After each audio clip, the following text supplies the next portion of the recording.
අයිබෝවන් මම වෘත්තියෙන් තීව්‍රතර රියදුරෙක්. රැකියාව වශයෙන් කරන්නේ ටීවිල් රියදුරු රැකියාව. මගේ හිතේ තිබ්බ අදහසක් තමයි මගේ රැකියාව පිළිබඳව මගේ ශේෂ්ත්‍රය ගැන වීඩියෝ එකක් කරන්න. ඒකට හේතුව නිරන්තරයෙන් මගීන් හා අපි අතර ඇති වෙන ගැටුම්. මේ ගැටුමක් අවසානයේදී බොහෝ දුරට වැඩිපුර චෝදනාවක් එල්ල වෙන්නේ රියදුරු වශයෙන් අපිට. ඒ අවස්ථාවල සමහරක් අවස්ථාවල අත්පසුවීමකින් හෝ වැරදීමකින් හෝ හිතලා හෝ මගින් නැතිනුත් වැරදි වෙනවා.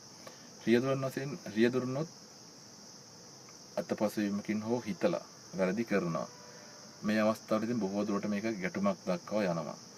ඉතින් මම හිතුවා මේ සම්බන්ධයෙන් මගේ දැනීමේ හැටියට මගේ බුද්ධි මට්ටමේ හැටියට මට හිතන හැටියට සමහරක් අය මේ කියන දෙයට එකඟ නොවෙන්න පුළුවන්. එකඟ වෙන්නත් පුළුවන්.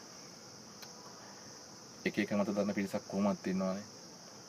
ඒතර මම ඉල්ලන්නේ ඔයගොල්ලන්ගෙන් යෝජනා කරන්න කියලා ඔයගොල්ලන්ගේ අදහස කියන්න. ඒතර මට පුළුවන් ගැටුමක් ඇති වෙන හේතුව ගැටුමක් ඇති නොවෙන්න විදිහට ගමනක් යන්නේ කොහොමද කියලා වැඩ කියන්න.